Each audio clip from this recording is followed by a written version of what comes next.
Hey, Divinity. Hey, Jared. Welcome back. We haven't done We're this back. in a little bit. I know. So we have a very high quality production this time, as you Yep. can see.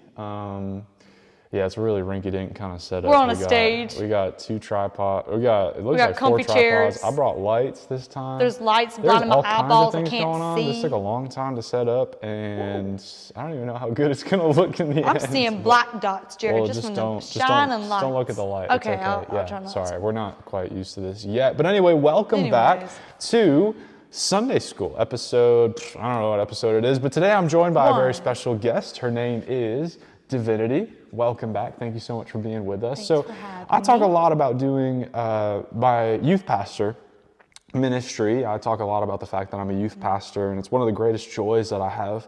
And one thing that makes it so much better is that I get to do it with Divinity, and that she's with me every step of the way. And I wouldn't be able to do what I do without her. She's the one that makes sure that everything's in order, that all the details are put together. And so we do ministry together a lot, and we've done online ministry together before, and we're back at it again with our schedules lined up, ready to talk about the Bible together. And hopefully you guys can take something away and learn something from what we're teaching our kids at youth group. So today we're going to be talking about a man named Jairus. Jairus and his daughter who was sick. We're going to be in Mark chapter 5, verse 21, I believe we're beginning in. So if you just want to read the first few verses, we can jump right into it. Okay. And then we'll break it down section by section as we go. All right. Well, when Jesus had crossed over by boat to the other side of the lake, a large crowd gathered around him while he was by the lake. Then one of the synagogue leaders, named Jairus, came. And when he saw Jesus, he fell at his feet. He pleaded earnestly with him, my little daughter's dying. Please come and put your hands on her so that she will be healed and live. So Jesus went with him. So one thing I wanted to point out in my youth group is sometimes it's really easy to just read through the Bible. But what I want to do every time is to put ourselves in the shoes of the characters in it, because I think the Bible becomes so much more alive when we do that. And Jairus is one of those characters. And so one of the things I told my kids is just think about it for a second. This man's daughter was dying. How would you feel? It says that he went to Jesus' feet, that he was pleading with Jesus. Of course he was. He was probably in such deep distress saying, I need a miracle. I need help. Jesus, I've heard that maybe you can do it. And I'm asking you, please, you're my hope. You're my only hope with this. My daughter is so sick and I need you. And what does he do? He goes to Jesus and he does what? He fell at his feet. Fell at his feet. I think that's important for later, right? And I think it's great that this man shows up with such great faith. I mean, he goes to Jesus saying, I know that you can do it. Please come heal my daughter. And I told my kids, like every story that we've read up until this point in the gospel, someone goes to Jesus, they have a problem, but they have faith. What happens?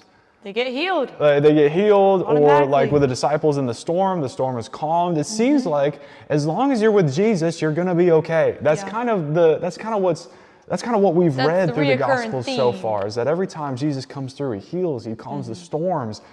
And so you read this story, and at first it's like there's nothing different about this one, right? Jairus, a man whose daughter needs to be healed, goes to Jesus, and Jesus walks with him. Okay, you would think that what's about to happen is that Jesus is about to heal his daughter. That's probably what Jairus was hoping for. I mean, right? it even says in the text, put your hands on her so that she will be healed and live. Make her hoping. alive. Right. You know? Right. So, so we would expect nothing different from this text. Right? Right. Right. There might be a few, moments as we read this story, because there's a lot of really good parts to it. So, do you want to keep reading? Do you have any notes on it? Yeah, I'll keep reading. Let's keep going. Let's see. A large crowd followed and pressed around him, and a woman was there who had been subject to bleeding for 12 years. She had suffered a great deal under care of many doctors and had spent all she had, yet instead of getting better, she grew worse. When she heard about Jesus, she came up behind him in the crowd and touched his cloak, because she thought, if I could just touch his clothes, if I could just be healed. Immediately her bleeding stopped, and she felt in her body that she was free from her suffering. At once, Jesus realized that power had gone out from him. He turned around in the crowd and asked, "Who touched my clothes?" So we have a man named Jairus, desperate for the healing of his daughter. And then we have a woman, unnamed in both gospel accounts that she's mentioned in, but probably equally desperate for something. Been struggling for how long? 12 years. 12 years. Went to doctor after doctor after doctor, and nothing could help. She probably got her hopes up so many times, like maybe this could be the one, maybe this could be it. But then every single time, it didn't work out. She grew worse, she grew worse. And then she hears about a man named Jesus and says, maybe this is the one. Mm-hmm. Her mindset was, if she could just touch his cloak, then she would just be healed. And so what does she do? She presses through the crowd and she falls At Jesus' feet. at his feet. Just like Jairus. Just like Jairus. Just like Jairus. Both of them fell at the woman's, both of them and the woman Fell fell at the woman's feet. at Jesus' feet.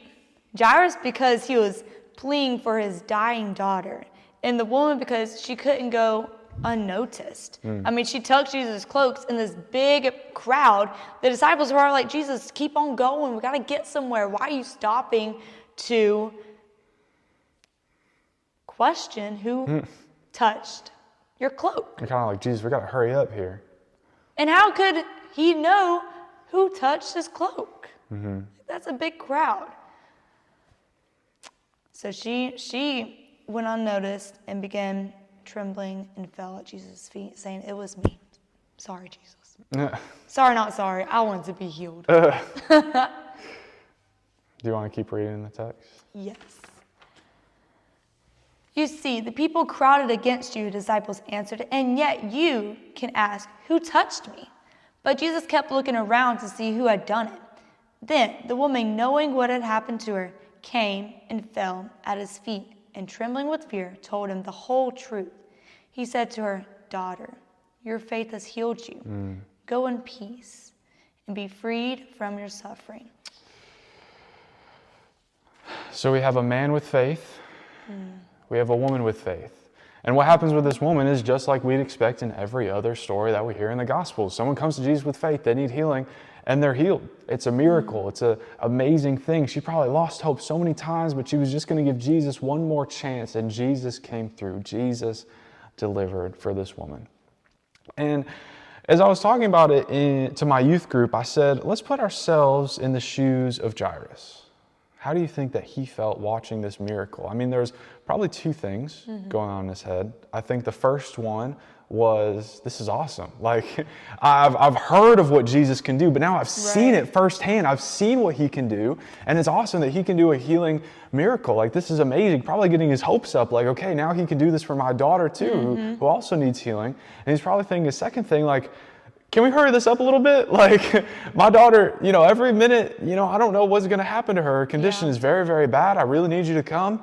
And can you hurry it up a little bit, please? Probably two sides of that coin. But just imagine, he's like, wow, I've seen what Jesus can do now firsthand. This is awesome. This is amazing. And he's like, I want that. Yeah. So come on, Jesus, let's go. I've seen you do it for someone else. I feel like he probably felt, if I was put in his shoes, I would first be like jealous, because I'm like, why? I literally asked you first to go heal my daughter. Why have you not done that yet? So I probably would have been like jealous, probably been impatient. Human nature, we all get impatient sometimes. Like, I personally do get impatient a lot of times. I need to work on that. But like for Jairus, just thinking about, okay, Jesus, hurry up. Yeah, so those are like the two things I would feel if I was in Jairus' shoes. Yeah. Oh, I also want to note here, when Jesus healed the woman, it was because of her faith. It wasn't because of just her having this bleeding for 12 years. It was out of her desperation and her push through these crowds, which Jesus was already being shoved by, like how much of the crowds was forming against him. But somehow the woman became so desperate that she pushed past the crowd to the point where she was able to touch Jesus' cloak. And that was out of her desperation. So a question could be, what would it take to be in such desperation to fall at the feet of Jesus?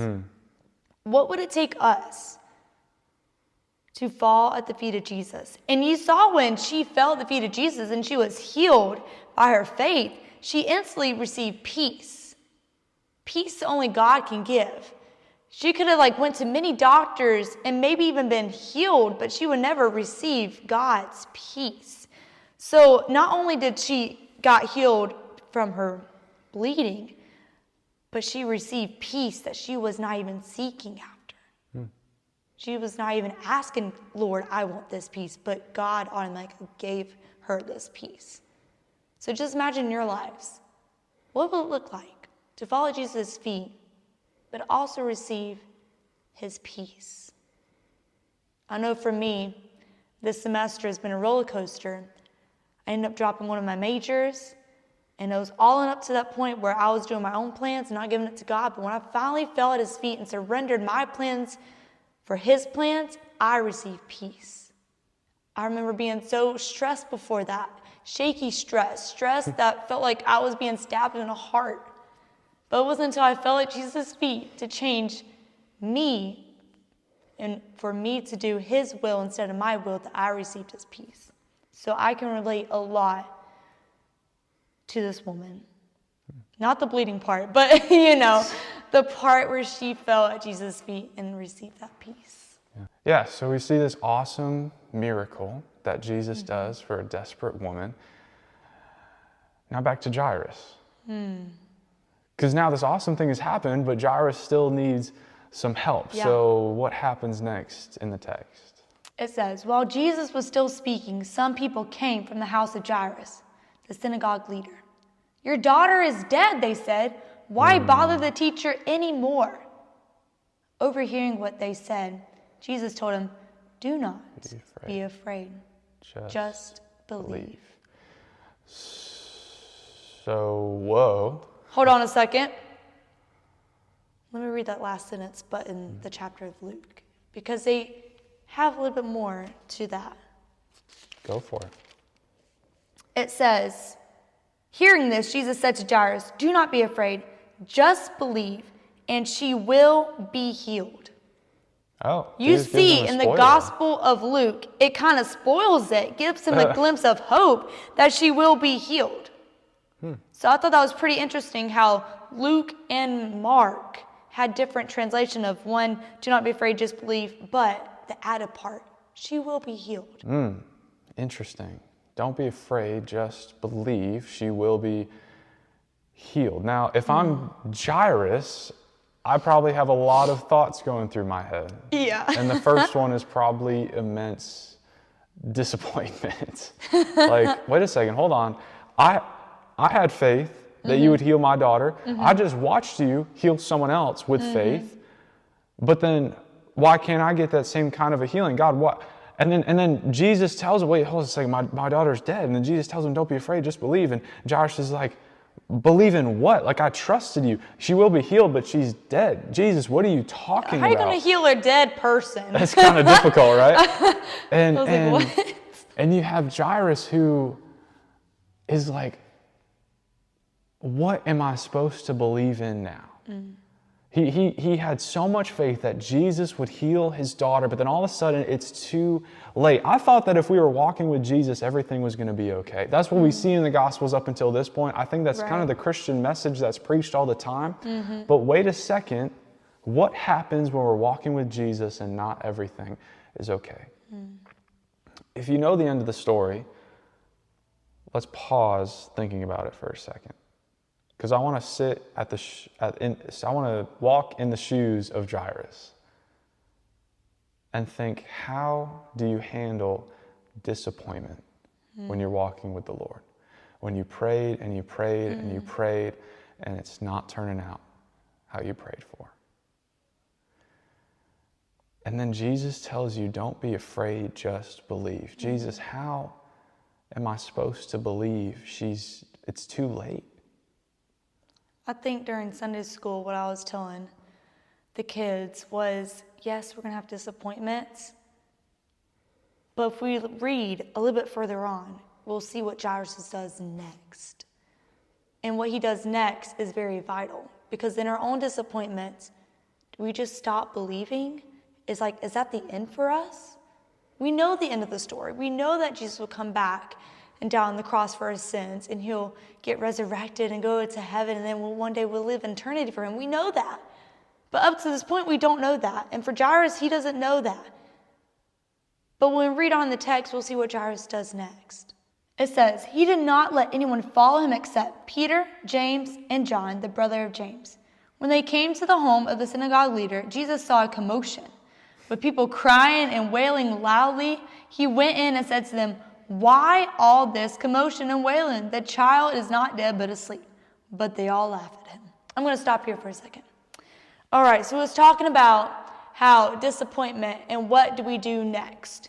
So we see Jairus, what does he do? I mean, he doesn't stop in the tracks after the woman, got healed, and he was disappointed because his daughter was not, first. But what does Jairus do? He still proceeds to take Jesus to his house, maybe having a little hope that Jesus could still heal. I mean, Jesus did say, hey, do not be afraid, just believe, because she is going to be healed. So maybe he has a little hope of doing that. So in our disappointments, I feel like we can still be on the track and fix our eyes back on God. And that's tough. And I know that's tough, because whenever I'm disappointed, I just want to sit there pouty, like, why Jesus? Why me? And just and you can do that through prayer. I mean, you can complain to him in prayer. He wants to hear your complaints, so that in order, I know Pastor Tim was just talking about this with his message, we got to turn our complaints into thanksgiving. So that's how we're going to do our disappointments, is view as, yes, I'm disappointed, but how can we still turn that to Jesus and thank him and still have a little hope that Jesus can get me out of this. He can get me through the storm. Yeah, and I think that can be really hard to do in the moment. I told my youth group kids, I told the kids that we talk about how sometimes when you walk with Jesus, you might be disappointed. And the reason that I'm teaching them that now is because eventually, sooner or later, it's going to actually happen to them. Yeah. And at that point, it's not going to be head knowledge, it's going to be an experience. And the reason I'm teaching it is because I want to hopefully have a good enough relationship where they can come to me and I can say, you remember when we talked about how sometimes you're going to be disappointed? This is how that feels. Yeah.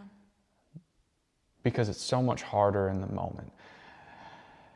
And I think it's so vital to keep in mind when we're disappointed, what does Jesus tell Jairus? Don't be afraid, just believe. Don't be afraid, just believe. And I know it can be hard, believe in what, but I think we see so many times in the Gospels that whenever something doesn't go according to plan for someone, it's usually because God had a different plan. And it doesn't mean that in this different plan that everyone ends up okay. It doesn't mean in this different plan, if you know the story, that everything turns out golden and roses and sunshine. Yeah. But God's different plan is what we need to believe in, as difficult as that can be. We need to believe that God is still sovereign, God's still over it, and that he's still working and has a plan that he made because he loves us. And that no chapter is wasted in our lives because God has a plan. When it feels like he's abandoned us, maybe it just means he has a different plan for us. And I love that because this text highlights that especially. And in this text, pretty quickly, we get an insight into what that different plan is. Although it's not quite what Jairus expected, probably. Right. What ends up happening? It says, after he put them all out, he took the child's father and the mother and the disciples who were with them, and they went in where the child was. He took her by the hand and said to her, Talitha Koum, which means, little girl, I say to you, get up. Get up. And what happens? And it says, immediately the girl stood up and began to walk around. She was 12 years old. At this, they were completely astonished. They gave strict orders not to let anyone know about this, and they told him to give her something to eat. So in this story, it ends up working out. God, Jesus, once again comes through because the person had faith, cried out to him, and he comes through. But I think I almost kind of like sitting in the moment of disappointment a little bit more, because I think we can learn more from that about how to respond. And it might not end in a resurrection, but I think it always ends with something that God intended. The Lord works all things together for the good of those who love him. And I think sometimes we interpret that to be the comfort of those who love him, for the pleasure of those who love him. But sometimes God has a different definition of good in our lives. And it can be so hard to have faith and believe in that. But I believe that's what we're called to do in the face of disappointment. Are we still willing to have faith, to just believe, to not be afraid, to submit our current situation to God's will, and say, God, I may not see what you're doing. I have no idea what you're doing. This is not at all what I had in mind. But I believe that you have a plan, and even though it's different than mine, I'm still going to trust it, and I'm still going to follow you.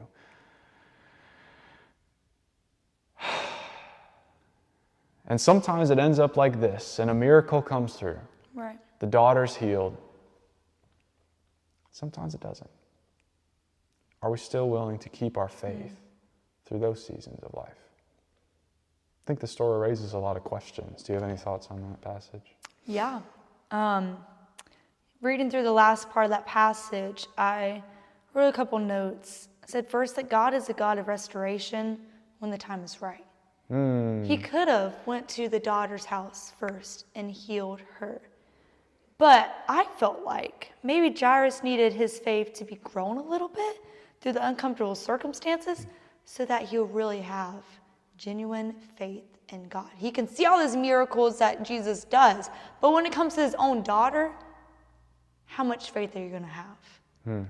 So the point for us is maybe Jesus, through your desperation, through your disappointing times, maybe he's trying to grow your faith.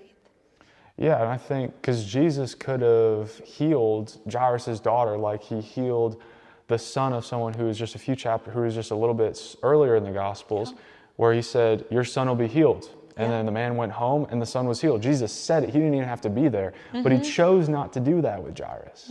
He chose not to do that. And I think it's because God's a very intentional God. He doesn't write a chapter without a reason. Even if we don't know what the reason is, he doesn't write a chapter without a reason. Yeah. I mean, when you saw Jairus' maybe glimpse of hope, asking, well, maybe if I can just get Jesus to that house. Maybe if I can get Jesus to that daughter. Maybe if I can get Jesus to just touch her and just tell her to raise up then maybe she would come alive. So we saw how a glimpse of hope in this man came to full, genuine faith and hope afterwards. I like how Jesus kind of answers his prayer how he expected and not how he expected. Because the very beginning, what was his first request? Can you come and lay your hands on her so that she may be healed? He didn't just ask for healing. He said, can you come lay her? And Jesus did. So it was what he asked for, but it wasn't how he expected it. Exactly. It's a different outcome, but it still ended up good. It wasn't what he asked for. No, sorry. It was what he asked for, but it wasn't how he expected. I think sometimes that's how God moves. Yeah. Sometimes keeps that's how us on our God toes. moves. Yeah.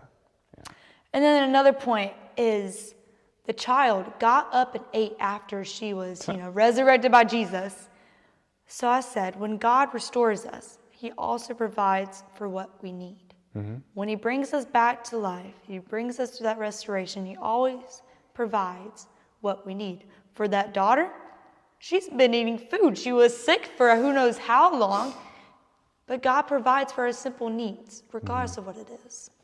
Yeah, that's good. A lot to get out of this passage. Lots of good questions it raises. Even in the disappointing times, are we still willing to have faith in the God who has a plan? it's not a plan that we can see. It might not go down how we expect, but he's got a plan. Awesome. Any other notes on this? Yeah, I just wanted to bring this in because this is really fun. Hit it.